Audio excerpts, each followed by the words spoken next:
하나님의 은혜가 여러분들 가운데 함께 하시기를 주님의 이름으로 축원합니다. 여러분, 이 솔로몬이 태어났을 때 하나님의 반응이 어땠는지 기억나십니까? 하나님께서요 솔로몬을 기뻐하셨어요. 그래서 이름을 하나님께서 나단 선지자를 보내서 여디디야라는 이름을 주셨어요. 여디디야 무슨 뜻이에요? 여호와의 사랑을 받았다, 그런 뜻입니다.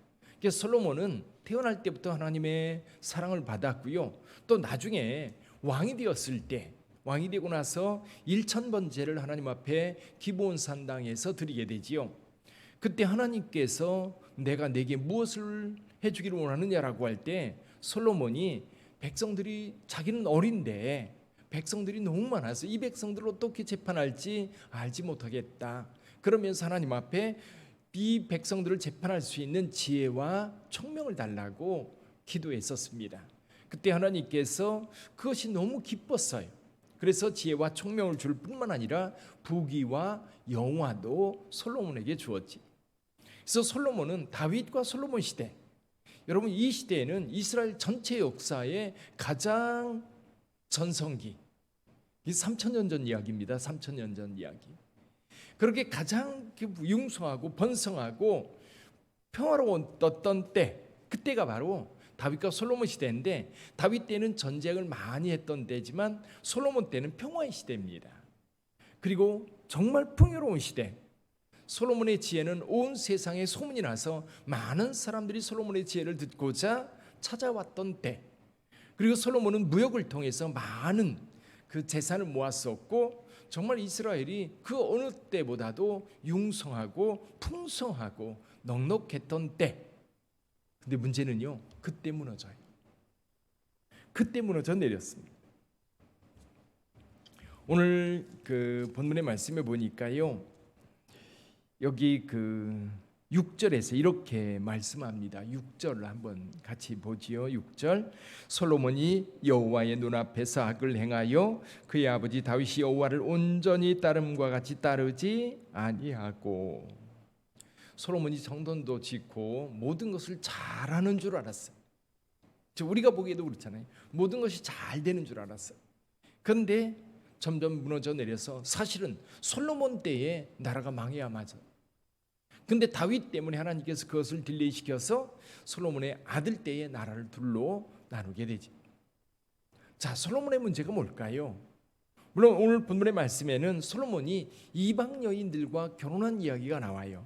여기 보니까 모압, 암몬, 에돔, 시돈, 헷, 이 주변 나라들의 여인들과 결혼을 하면서, 문제는 그 여인들이 그냥 오지 않았어요. 자기들이 믿는 신들을 다 가지고 왔어요. 근데 솔로몬은 그 신들을 위해서 신당을 지어줬어요. 어디에다가? 예루살렘 동편산.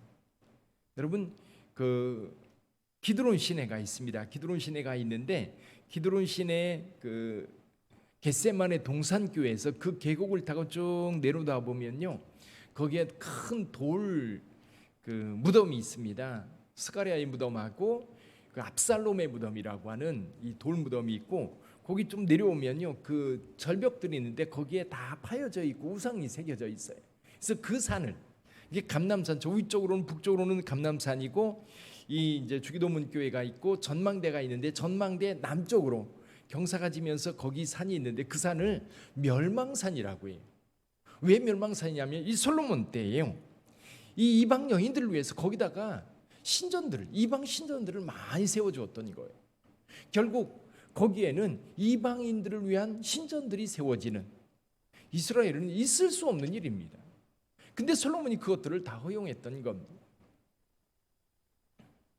여기 4절에 보면 솔로몬의 나이가 많을 때 이 여인들이 솔로몬의 마음을 돌려놓았다 그랬어요.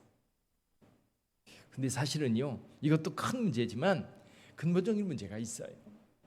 근본적인 문제가 어디 있냐면, 여러분 그 신명기에 보면 이런 말씀이 있어요. 신명기 그 17장 16, 17절에 보면 이렇게 말씀하고 있습니다.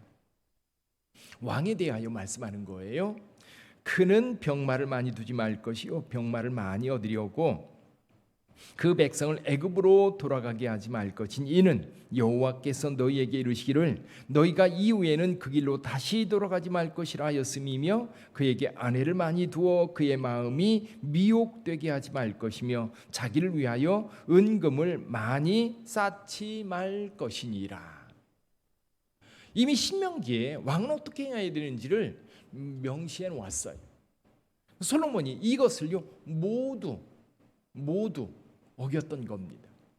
예를 들면 삼손 같은 경우도 나실인의 서원이 있습니다. 다른 건 다 범했어요. 나실인의 서원이 세 가지 아주 중요한 게 있었죠. 시체를 만지면 안 됩니다. 머리를 자르면 안 됩니다. 또 독주를 마시면 안 됩니다. 근데 독주를 마시고 시체를 만지고 근데 한 가지는 지켰었어요. 그게 뭐예요? 머리를 자르지 않았던 겁니다. 그런데 마지막 머리를 자를 때 그의 모든 힘이 사라졌던 거예요.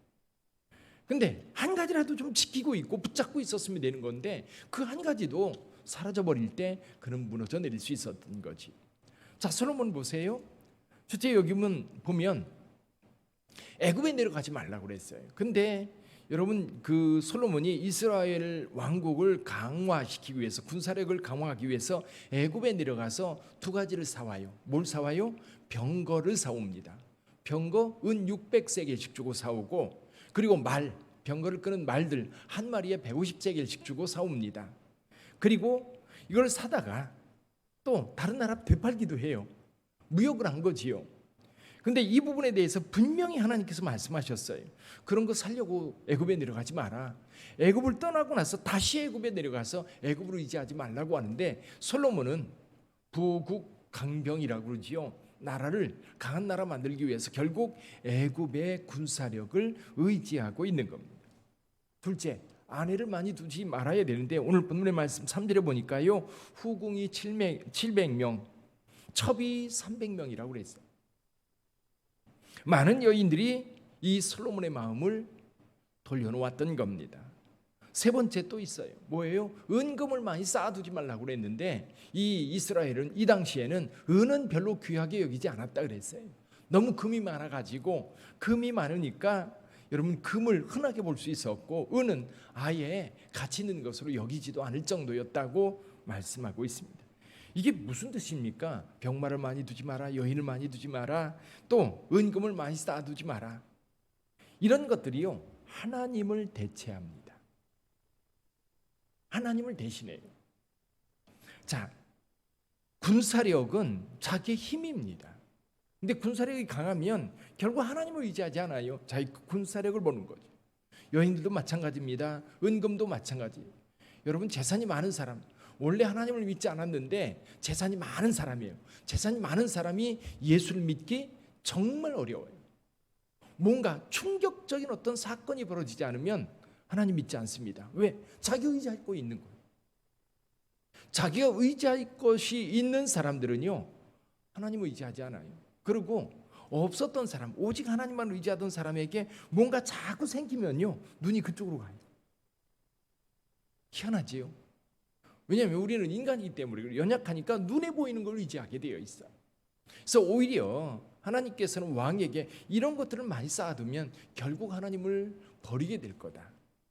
이게 현실이 된 거예요, 솔로몬에게 있어서. 근데 여기에 덧붙여서 두 가지 더 중요한 문제가 있습니다. 한 가지는 뭐냐면 솔로몬의 지혜예요. 솔로몬은 다른 사람들의 조언을 들을 필요가 없는 겁니다. 자기가 너무 똑똑하니까. 그렇죠? 자기가 생각하고 있는 것, 자기가 이제 생각하고 있는 모든 것을 나라에 시행을 할 때에 솔로몬보다 더 뛰어난 사람 없으니까요. 솔로몬이 시키는 것만 하면 되는 거예요, 백성들은. 이것이 올가미가 되는 거예요. 이것이 무엇과 연결되느냐면요. 솔로몬의 시대에 여러분 선지자의 활동을 보셨습니까? 선지자가 없는 거예요. 무슨 뜻이냐면 하나님의 말씀을 안 듣는 거예요. 자기가 너무 똑똑하니까. 근데 다윗 때는 나단 선지자라든지 갓 선지자라든지 이런 사람들이 늘 곁에 있어서 하나님의 말씀을 전했어요. 근데 오늘 여러분 솔로몬에게 있어서 유일하게 그 시대에 나타났던 예언자가 하나 있는데 아이야예요. 근데 아이야 이 예언자가 뭘 예언해요? 여로보암에게 나라를 떼어서 10지파를 주겠다라고 그 예언을 하는 거예요. 솔로몬에게 당신 이렇게 하면 안 됩니다. 나단 선지자가 다윗에게 찾아와서 이야기했던 것처럼, 갓 선지자가 찾아와서 얘기했던 것처럼 그런 선지자가 솔로몬 시대에 없는 거예요. 그래서 무너진 거예요. 물론 여기 병거라든지 은금이라든지 아내를 많이 두는 것도 큰 문제지만 진짜 문제는요, 솔로몬이 하나님의 말씀에 귀를 기울이지 않는 겁니다. 그래서요, 저와 여러분들 마찬가지예요. 하나님의 말씀에 귀를 기울이고 그 말씀에 순종해 갈 때 그 길이 형통한 겁니다. 다윗은 그렇게 했었어요. 다윗은 선지자의 말을 들었어요. 선지자의 말을 듣는다는 얘기는 하나님의 뜻에 귀를 기울였다는 얘기고, 선지자를 통해서 하나님의 말씀이 전해지면 다윗은 그 자리에서 무릎을 꿇었어요. 근데 솔로몬은 그게 없는 거예요. 그러다 보니까 하나님은 그를 기뻐하셨지만 솔로몬은 하나님에게서 점점 멀어져서 결국은 이 솔로몬 말년에는 하나님이 없었어요. 하나님을 찾지 않았어요. 결국 하나님께서 그 나라를 떼어서 여로보암에게 주겠다고 아히야 선지자를 통해서 말씀하고 있는 겁니다. 그렇습니다. 여러분, 우리가 아무리 똑똑해도 하나님의 지혜를 따를 수 없어요. 솔로몬이 아무리 똑똑해도요, 솔로몬은 인간의 지혜일 뿐입니다. 하나님의 지혜를 능가할 수 없는 것. 솔로몬이 그것을 알았어야 되는데 그걸 몰랐던 거예요. 아니, 알았더라도 그렇게 실천하지 않은 거예요. 하나님 앞에 겸손히 하나님의 뜻을 구하고 하나님의 지혜를 구하고 하나님의 말씀을 따르려 하지 않다 보니까 결국 나라 자체가 무너질 수밖에 없었던 거예요. 사랑하는 성도 여러분, 우리가 예수님을 믿는 것, 그렇습니다. 우리는 연약합니다. 하나님의 지혜가 필요하고 하나님의 도움이 필요하고 하나님의 인도하심이 필요한 거예요.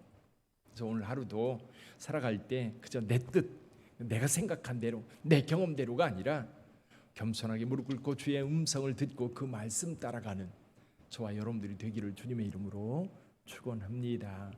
기도하겠습니다.